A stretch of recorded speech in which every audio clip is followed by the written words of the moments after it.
संविधान द्वारा सिखाया गया एक रिवाज, जनता के लिए बेबाक आवाज।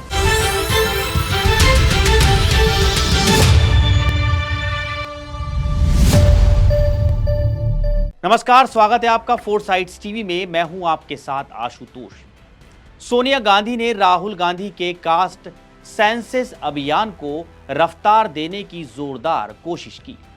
जैसे राहुल गांधी जातिगत जनगणना करने के लिए केंद्र सरकार पर दबाव बनाने की कोशिश करते हैं, सोनिया गांधी ने वैसा ही उपाय राष्ट्रीय जनगणना में खोज लिया है। राहुल गांधी जातिगत जनगणना के जरिए पिछड़े वर्ग की बड़ी आबादी को सरकारी सुविधाओं का फायदा दिलाने के नाम पर साधने की कोशिश कर रहे हैं और वही काम सोनिया गांधी खाद्य सुरक्षा कानून के जरिए करना चाहती हैं, क्योंकि कानून बनाने का क्रेडिट तो कांग्रेस के नेतृत्व वाली यूपीए सरकार को ही जाता है।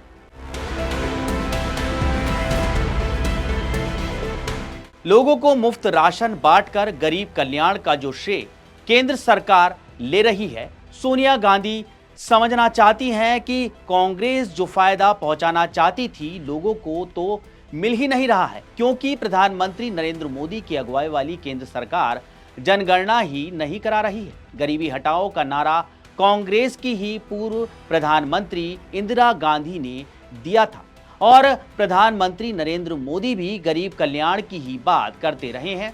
सोनिया गांधी ने बीजेपी और मोदी के गरीब कल्याण के दावे पर वैसे ही चोट करने की कोशिश की है, जैसे बीजेपी ने दिल्ली में अरविंद केजरीवाल की मुफ्त वाली स्कीम पर।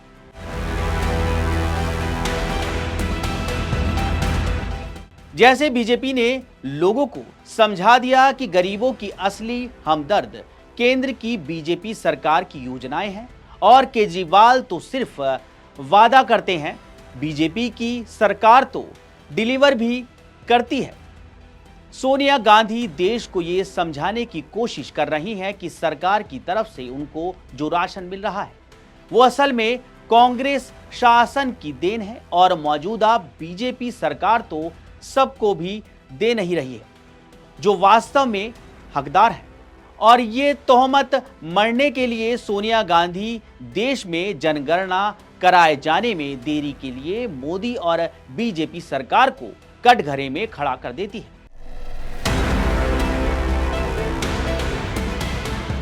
राज्यसभा में शून्यकाल के दौरान कांग्रेस की सबसे बड़ी नेता सोनिया गांधी ने कहा कि फूड सिक्योरिटी कोई प्रिविलेज नहीं है, यह देश के लोगों का मौलिक अधिकार है।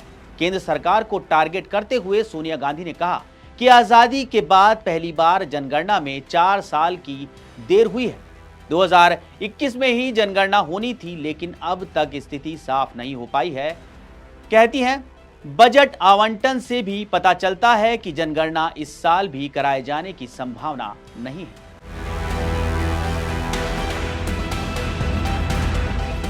कांग्रेस नेता ने कहा कि लाखों कमजोर परिवारों को भुखमरी से बचाने के मकसद से खाद्य सुरक्षा कानून कांग्रेस की यूपीए सरकार ने लाया था। कोविड संकट काल के दौरान इसी कानून की बदौलत प्रधानमंत्री गरीब कल्याण योजना को मदद मिली थी। सोनिया गांधी समझा रही हैं कि मौजूदा लाभार्थियों का कोटा अब भी 2011 की जनगणना के आंकड़ों पर ही आधारित है, जबकि 1 दशक से ज्यादा वक्त बीत चुका है।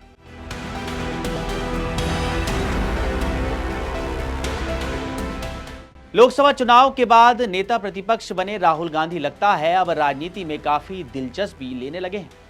पहले वो खुद ही कह चुके हैं कि राजनीतिक या सत्ता की राजनीति में उनकी खास दिलचस्पी नहीं है और उनका मकसद बिल्कुल अलग है। राहुल गांधी की गंभीरता देखकर सोनिया गांधी का भरोसा उन पर बढ़ा हुआ लग रहा है। दिल्ली चुनाव कैंपेन के जरिए राहुल गांधी ने दूरगामी सोच का नमूना पेश किया है। जिन बातों के लिए कांग्रेस अब तक क्षेत्रीय दलों पर निर्भर हुआ करती थी, अब नुकसान उठाकर खुद अपने बूते वो सब करने पर आमादा लग रही है। दिल्ली के बाद बिहार चुनाव में भी कांग्रेस का स्टैंड बदलने वाला है, ऐसा नहीं लगता है।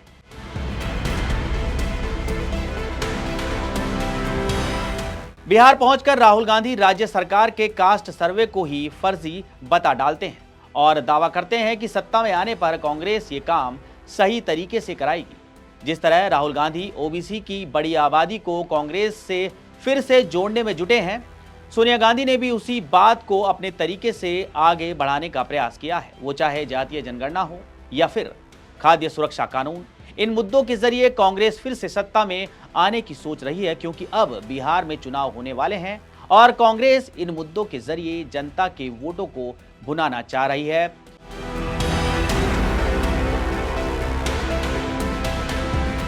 तो दर्शकों, ये था हमारा खास कार्यक्रम। देखते रहिए फोर्साइट्स टीवी।